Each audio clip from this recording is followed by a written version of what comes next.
여러분 안녕하십니까? 뉴스 찾기쇼 임병룡입니다.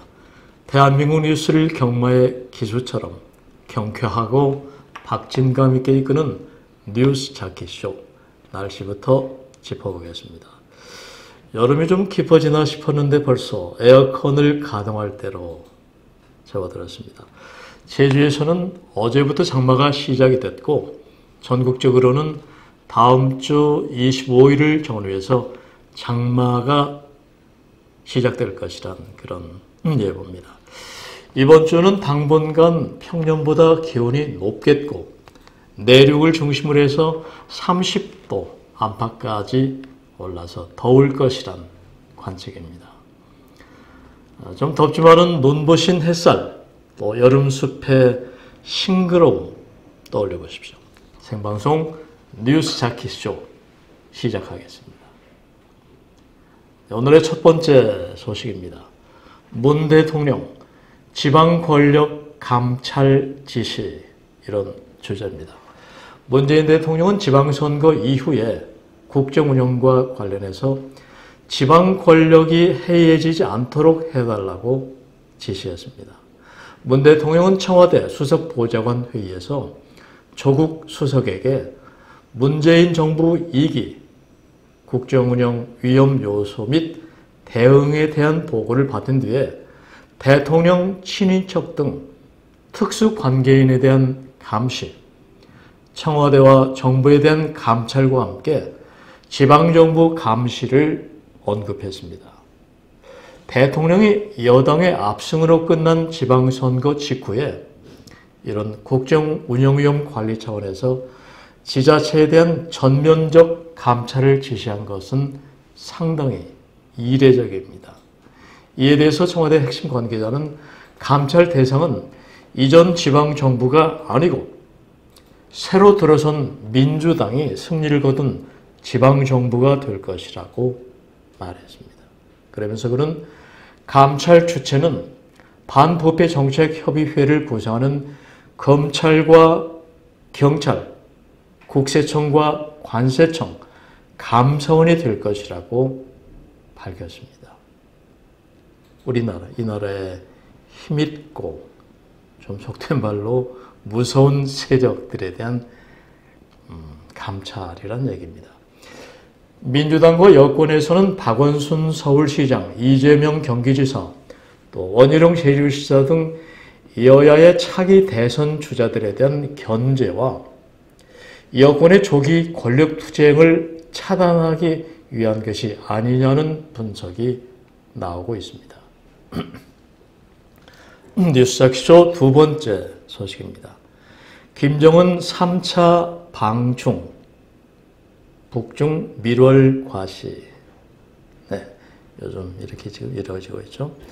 김정은의 3차 방중은 미북 정상회담의 결과를 중국과 공유하면서 본격적인 대북 제재 완화를 요청하기 위한 것으로 보입니다.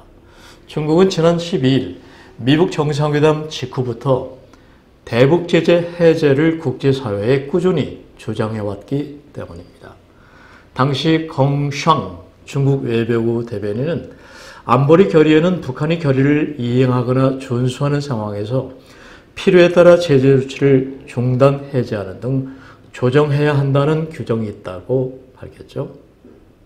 이후에 중국이 대북 제재를 실제 완화해주는 징후가 곳곳에서 포착되고 있습니다. 대표적인 것이 작년 말 대북 독자 제재 하나로 도입했던 북한 관광 제재 조치의 해제입니다. 이 같은 중국의 관광 재개로 북한은 연간 300억에서 400억 원대의 외화가 유입될 것으로 예상이 됩니다. 시진핑 중국 국가주석은 어제 정상회담에서도 북한이 경제 건설로의 전환이라는 중대한 결정을 한 것을 기쁘게 생각한다면서 우리는 북한의 경제 발전과 민생 개선을 지지한다고 강조했습니다. 이번 북중 정상 간 만남은 마이크 폼페이오 미 국무장관과 북한 고위 당국자 간의 비핵화 협상을 앞두고 사실상의 작전회의 성격을 띠고 있습니다. 하지만 김정은의 잦은 방중이 오히려 미국의 불신을 부추길 수 있다는 관측도 나오고 있습니다. 나하고 친구가 종종 만나는데 나와 약간 반대 입장인 그 친구의 친구를 만나면은 내가 뭐 그렇게 썩 기분은 좋지 않겠죠. 국제관계나 사소한 작은 인간관계나 비슷하다는 생각이 드네요. 트럼프 대통령은 지난달 김정은이 중국을 두 번째 방문하고 떠난 다음 태도 변화가 있었다면서 중국 배후론을 제기하기도 했습니다. 신범철 아선정책연구원 안보통일센터장은 김정은은 북중 간의 전략적 공감대를 확인하고 대미 협상력을 높이기 위해서 또 중국을 찾지만은 이런 부분이 미국의 신뢰를 떨어뜨릴 수도 있다고 지적했습니다. 뉴스쇼 세 번째 순서입니다. 벌써 불붙은 당권 경쟁 후보만 20명 이런 내용입니다. 더불어민주당은 당대표와 최고위원 등 새 지도부 선출을 위한 전당대회를 8월 25일 서울올림픽 실내체육관에서 개최한다고 밝혔습니다. 차기 당대표는 2020년 총선의 공천권을 행사하는 만큼 어느 당권보다 경쟁도 치열하지 않을 수 없죠. 당 안팎에서 지금 거론되는 후보만 20명에 이르는 것으로 알려졌습니다. 차천타천으로 나선 당대표 후보를 보면 현재 7선의 이해찬 의원, 그리고 6선의 이석현, 5선 이종걸, 김진표, 박영선, 송영길, 안민석, 최재성, 이분들은 4선인데 이런 의원 등이 거론되고 있습니다. 여기에 김부겸 행정안전부 장관, 또 김영춘 해양수산부 장관의 출마 가능성도 점쳐지고 있습니다. 당대표 후보들은 대부분이 친문, 나는 대통령과 친한 사람이다 자처하고 있는데 공개적으로 나는 비문이다 하는 사람이 없기 때문입니다. 민주당 관계자는 친문 내부에서 후보 단일화가 최대 변수라고 언급했습니다. 이런 가운데 온라인상에서는 친문 가리기, 진짜 문 대통령과 친한 사람이 누구냐, 친문 가리기도 시작됐다고 합니다. 그러니까 일부 당원과 네티즌들은 인터넷상에서 누구누구는 친문이 아니다, 진짜 친문을 골라 밀어주자며 논란을 벌인다는 얘기죠. 한편 한국사회여론연구소가 지난 16일, 17일 전국 성인 1,015명을 상대로 실시한 민주당 차기 당대표 적합도 조사를 벌였는데 여기에서는 김부겸 장관이 16.7%로 1위에 올랐습니다. 다음으로는 박영선 의원, 이해찬 의원, 송영길 의원, 김진표 의원, 김두관, 최재성 의원, 전해철 의원 등이었습니다. 지금 제가 말씀드린 이 내용들은 조선일보 6월 19일자 기사를 참조했습니다. 이번에는 뉴스쇼 네 번째 순서입니다. 한중일 미세먼지 보고서 공개 거부, 이런 주제입니다. 환경부가 이달 중 공개하기로 했던 동북아 대기오염 공동연구의 결과 공개를 연기한다고 밝혔습니다. 이것은 중국 측의 일방적 반대로 무기한 연기된 것이기 때문에 사실상 무산된 것으로 보입니다. LTP, 그러니까 동북아 대기오염 공동연구는 한중일 연구진이 세 나라를 오가는 대기오염 물질을 2013년부터 2010년, 17년, 작년까지 공동연구에서 공개하기로 합의한 그런 사업입니다. 이 사업 보고서가 발표된다는 것은 사실상 중국 정부가 처음 중국발 미세먼지 실체를 공인하는 셈이라고 주목받았던 사안입니다. 하지만 이달 말 열릴 환경장관회의를 앞두고 세 나라의 국장단 회의에서 중국 측이 갑자기 공개를 거부한 것으로 밝혀졌습니다.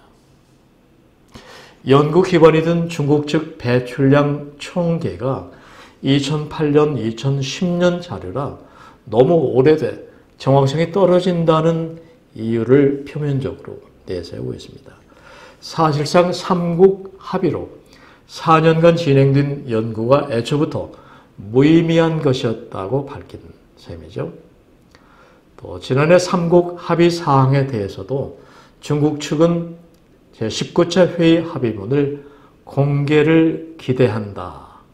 expect라고 했지 공개에 동의한다. agree라고 한 게 아니다라고 억지 주장을 내놓고 있는 것으로 알려졌습니다. 결국 이 연구를 한중 환경연합 협력의 대표적 사례로 꼽았던 우리 정부만 혼자 푹 치고 장구친 그런 모양새가 돼버린 것입니다. 뉴스 제목인 제목 뉴스 1, 2, 3, 4, 5입니다. 제목을 통해 짚어볼 수 있는 헤드라인 뉴스죠. 먼저 김정은 미국 상대할 때마다 시진핑과 미리 작전회의. 두 번째 문 대통령 선거 압승은 청 내각이 잘해준 덕분 여당은 언급 안 해. 여당이 좀 서운해했겠네요. 다음은 4차 산업혁명은 전기 먹고 크는데 값싼 원전부터 껐다. 다음은 북은 비핵화 진전 없는데 한미 8월 을지 프리덤 가디언 훈련 중단. 이어서 민주당 승자의 저주 경계령 연일 조심 또 조심. 그래야 할 겁니다. 다음은 중소기업들 차라리 한국 떠나겠다. 네, 최저임금제 그리고 일자리 감소들의 역풍으로 우리나라 현재 중소기업들이 받는 압박이 정말 한국을 떠날 만큼 그런 마음이 들 만큼 심각하다는 그런 헤드 기사네요. 다음은 장마 25일쯤 시작 내륙지방 당분간 무더위. 네, 제목 뉴스 1, 2, 3, 4, 5였습니다. 다음은 뉴스착쇼 쉬어가는 페이지 시의 언덕길. 오늘은 윤경재 시인의 물소리는 그리움이란 시 소개해드리겠습니다. 물이 껍질을 벗을 때 투명 속살을 훔쳐본 숨은 벽들이 놀라 메아리 친다. 물이 순하지만은 않구나. 세찬 물소리는 그리움의 거리. 바위가 얼마나 단단한지, 조약돌이 얼마나 둥근지, 이끼는 그렇게 부드러운지, 모든 뿌리와 달빛, 가재와 송사리를 품으며 물은 제 살갗마저 비비며 외친다. 계곡도 벼랑도 훌쩍 넘어서는 마주침으로 먹먹한 가슴을 돌아보게 한다. 살아있음은 그리움이다. 그리움은 앞으로 가는 바퀴다. 네. 물을 이렇게 애정 깊게 분석적으로 따뜻하게 관찰해 한 시인이 있을까요? 물은 생명의 원천이라 그러죠.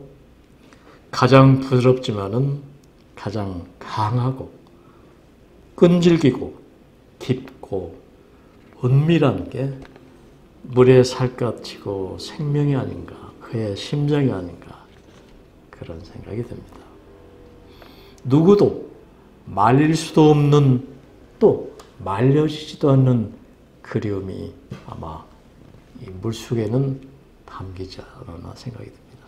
시 언덕길 오늘은 윤경재 시인의 물소리는 그리움이란 시 소개해드렸습니다.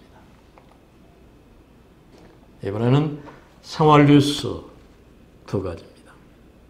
먼저 아동수당 신청하세요 이런 주제입니다.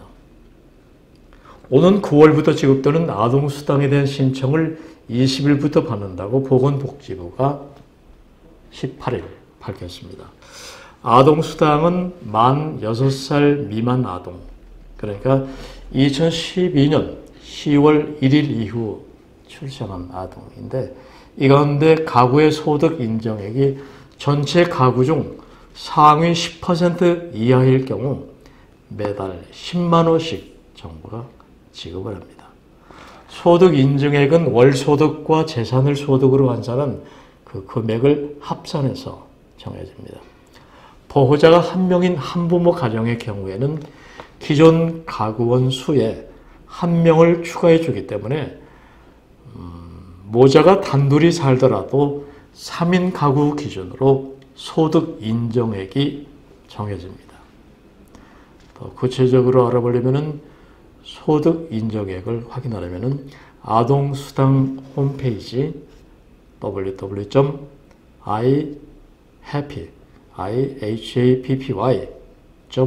www.ihappy.orkr 아동수당 홈페이지에 소득 인정액 간편 계산기를 이용하면 됩니다.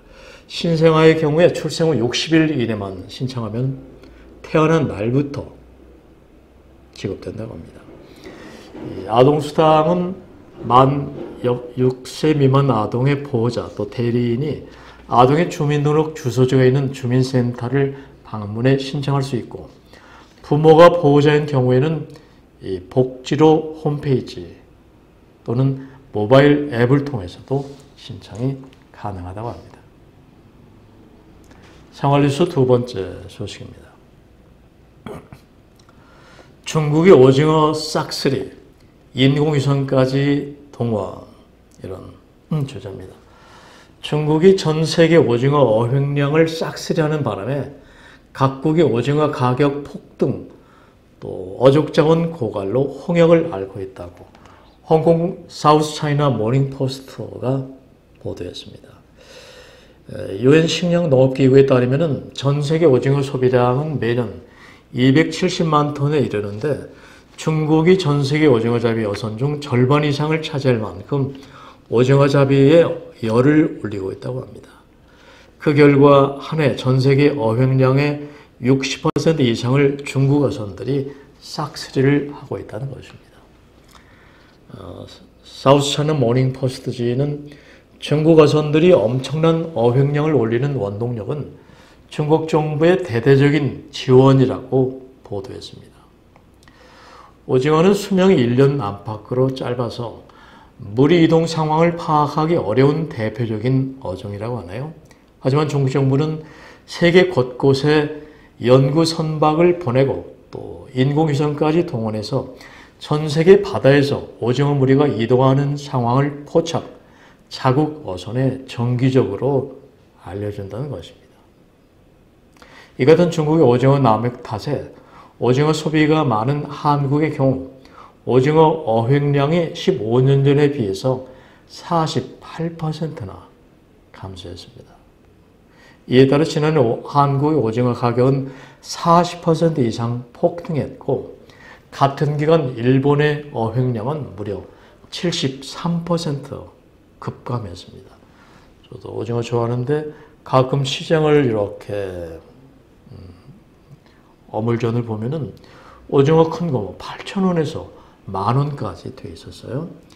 이렇게 중국의 오징어 싹쓸이가 세계 시장까지를 지금 침체시키고 있다는 그런 내용이었습니다.